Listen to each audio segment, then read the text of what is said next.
Olha quem voltou!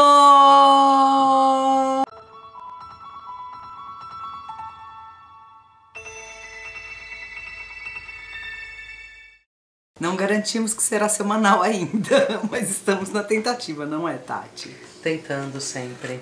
Hoje é dia, estamos gravando no dia do Bolsonaro, 1º de abril.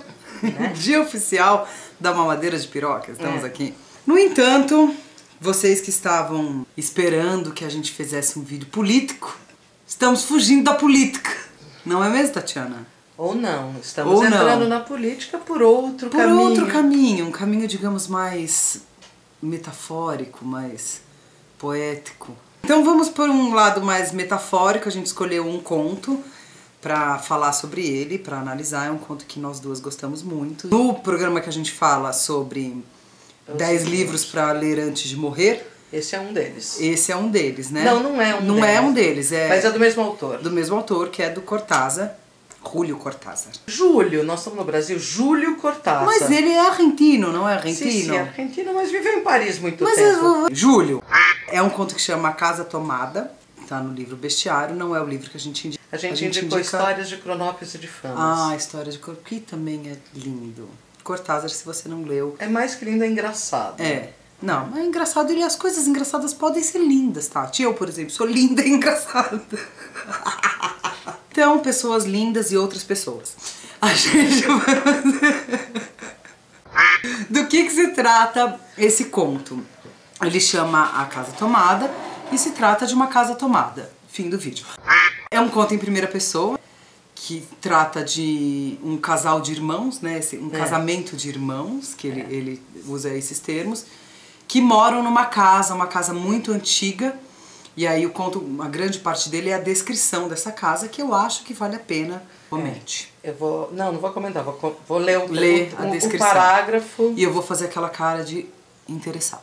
Entramos nos 40 anos com a inexprimível ideia de que o nosso simples e silencioso matrimônio de irmãos era o fim necessário da genealogia fundada por nossos bisavós em nossa casa. Morreríamos ali em algum dia. Vagos e distantes primos ficariam com a casa e a demoliriam para enriquecerem com o terreno e os tijolos.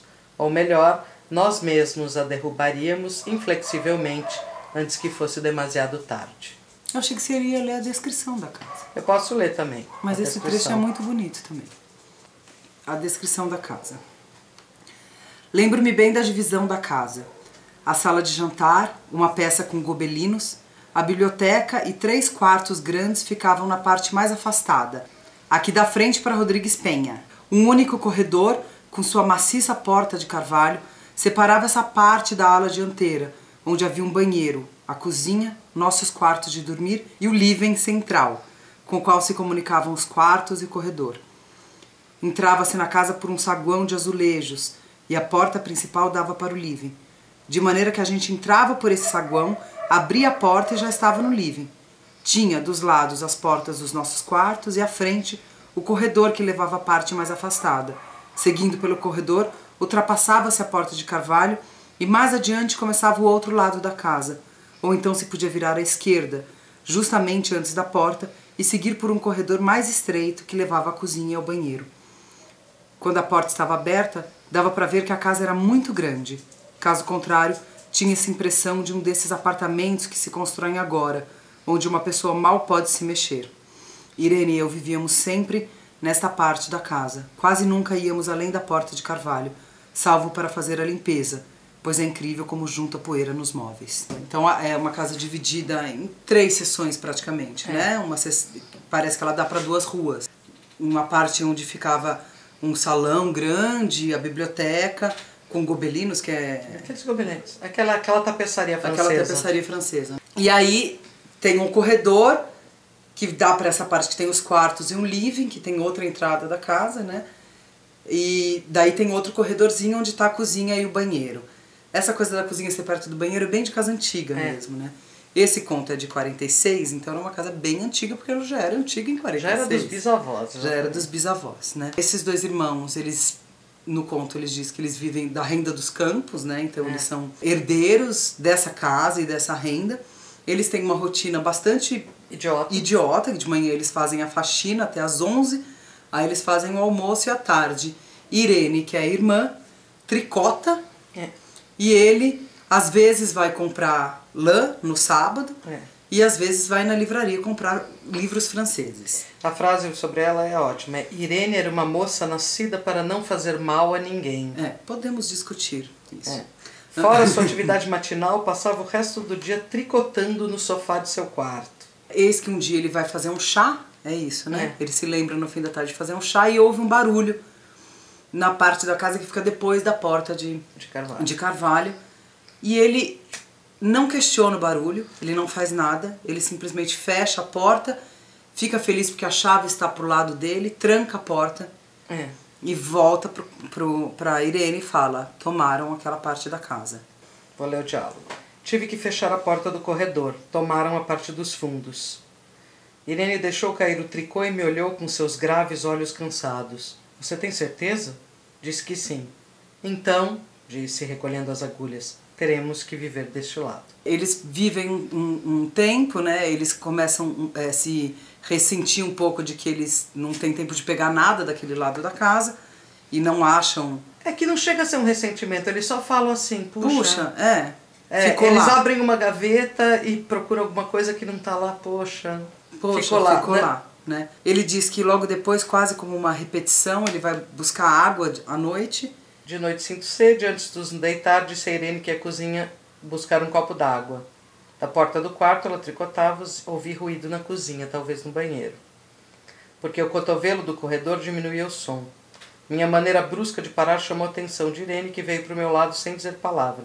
Ficamos ouvindo os ruídos, notando claramente que eram deste lado da porta de Carvalho, na cozinha e no banheiro, ou mesmo no corredor onde começava o cotovelo quase ao nosso lado.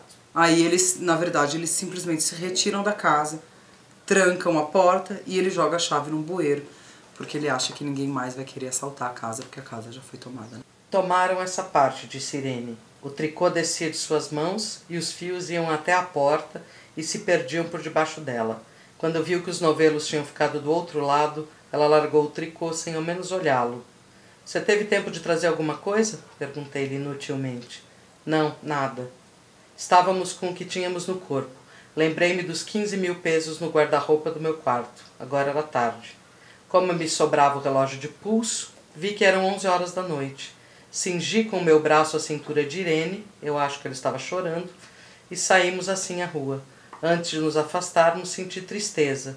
Fechei bem a porta de entrada e joguei a chave no bueiro. Não fosse algum pobre diabo resolver roubar e entrasse na casa a essa hora e com a casa tomada. A gente conversando, a gente pensou que esse conto ele tem duas análises que são, na verdade, complementares, né? 3, na verdade. A segunda análise se desdobra em duas, né? A primeira análise é uma análise que a gente pode fazer uma leitura interna disso, que é psicologizante, né?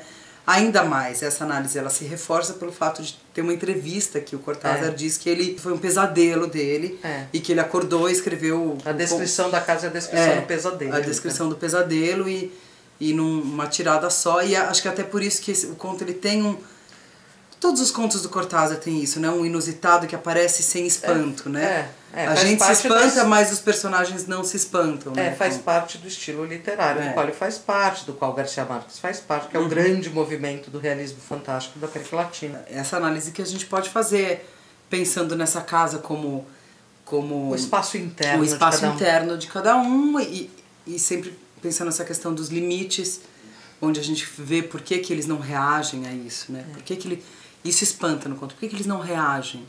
Tomam a sua casa e você não reage, você simplesmente a porta de Carvalho tranca e quando tomam a sua casa inteira você simplesmente... constata que a casa está tomada e eles não esboçam nenhuma reação de reaver a casa. Eles simplesmente vão se encolhendo cada vez mais num canto da casa até o momento que esse canto também é tomado e eles são expulsos. E eles saem com a roupa do corpo, o relógio de pulso e jogam a chave no bueiro, né? Eu sempre acho interessante pensar que o quanto isso se assemelha, a gente pode ler assim, se assemelha a movimentos que a gente faz na vida, né? O quanto a gente vai ocupando, deixando o nosso interno ser ocupado por um conjunto de coisas às quais a gente não reage, até que chega um momento você está dissociado de si. E eu né? acho que é impressionante também porque a gente não sabe o que está ocupando, quem são essas pessoas que ocupam, se são pessoas de fato. Nem essa descrição você tem, porque você não tem descrição do ruído. Ele ouve barulhos só. Ele ouve barulhos, então você pode colocar qualquer coisa tomando a casa ali, Podem né? ser feras. É de se notar que primeiro eles ocupam um espaço que é um espaço não utilizado mesmo da casa, né? Como, e aí você pensa, ah, beleza, eles não estavam usando, deram bobeira, eles só entravam lá pra limpar. Tem um momento que eles comentam, até bom, porque facilitou a limpeza. Facilitou a limpeza, eles terminam a faxina antes, o único né? dissabor perdi umas coisas lá, esqueci lá e tal. Meus livros franceses, né? Mas depois quando eles tomam a cozinha e o banheiro e a parte de cá, não tem o que fazer, né? Se a gente se entende como uma casa, quem que está ocupando essa casa, como que a gente se ocupa, né? Como que a gente está em si e o que a gente deixa expulsar a gente de nós mesmos. Eu acho que essa é uma grande questão. Tati. Por que você tem dentro de você espaços não habitados? Ou habitados por coisas que você não quer. Ou habitados por coisas que você não quer, mas espaços que antes estavam inabitados, inclusive a parte da biblioteca. Cabe pensar. Essa é a leitura psicologizante. É a leitura psicologizante. Psicanalítica. Mas a gente pode também fazer uma leitura dessa casa como um espaço político. E aí que se desdobra quando a gente estava conversando. Em duas coisas opostas. Em duas coisas opostas, né?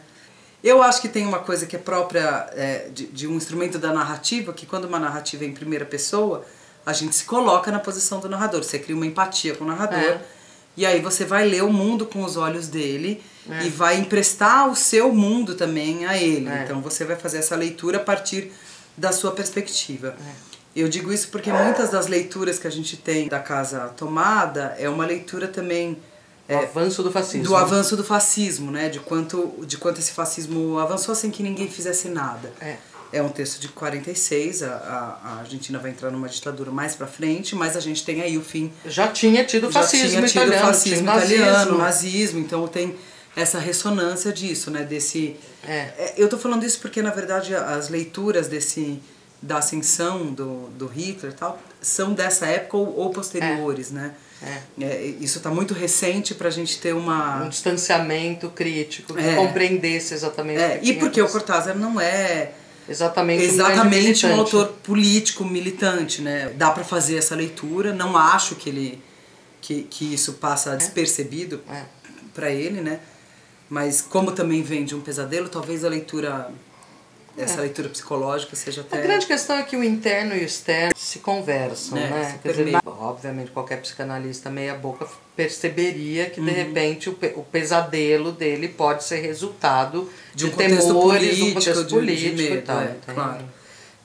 Não são coisas estanques, né? Se dialogam. Mas aí, conversando com a Tati, o que eu coloquei é que se a gente for analisar friamente, de fato, o relato que ele faz, né?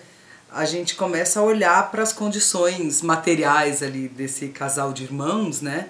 Que são quarentões, que vive de herança, numa casa de herança, com pessoas meio, digamos, de renda do campo, então que não são exatamente pessoas produtivas, não são trabalhadores, não são trabalhadores. Não são trabalhadores, né? Eles vivem de uma renda que não é nem aquilo que a gente poderia dizer meritocraticamente, uma renda que eles ganharam com o suor do próprio trabalho e tal. Não, eles não trabalharam para receber o que recebem. Então, o que eu falei pra Tati, que é essa outra leitura, que a gente tentando sair do narrador, é que talvez esses burgueses deveriam ter a casa tomada mesmo, né? E que a gente pode pensar nisso como a expulsão dessa classe improdutiva, herdeira de um espaço político, né? Que pode ser tomado silenciosamente, que talvez eles não reajam. Que seria um sonho, eles sempre reagem. Eles sempre reagem. Sempre reagem da pior forma. Tipo, eles chamariam a SWAT, eles chamariam a rota. Mas essa leitura é interessante porque tem muitos indícios de classe. Né? Tem a Porta de Carvalho, a descrição da casa que a gente leu. Uma casa imensa. Uma casa tem 8 quartos. Não é, mas eu achei bem legal, porque a primeira leitura que a gente faz é essa, o avanço do fascismo. Eles vão chegando sorrateiramente, quando a gente vê, a gente está sem lugar.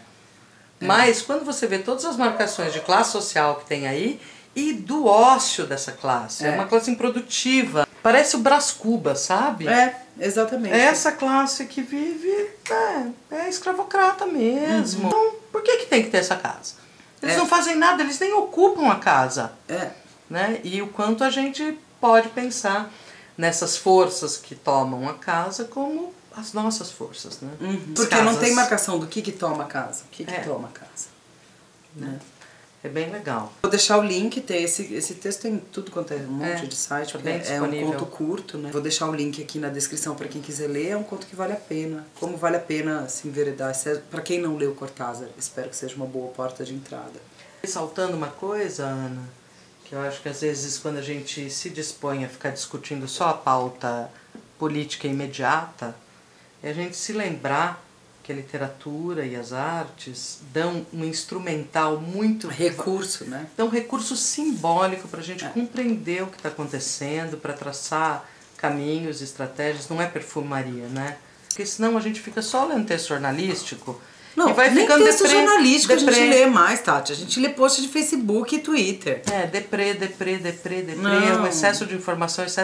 E tá aí, ó, um continho de 1946 que a gente pode compreender em pelo menos 3 camadas diferentes. Olha que enriquecedor que é, né? A gente conseguir também perceber que os contos têm muitas interpretações e que, mas que não tem tantas assim.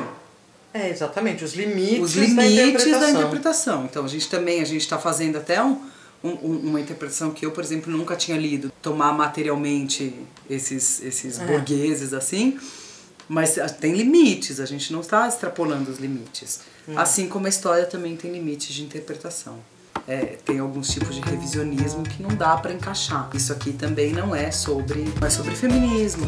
Por mais que a gente consiga pensar coisas assim do tipo... O papel da mulher ali. Irene nasceu para não fazer mal a ninguém, né? Dá pra gente. Dá pra fazer esse recorte nessa frase, nesse lugar, mas não é um conto feminista. Não. É isso que eu quero dizer.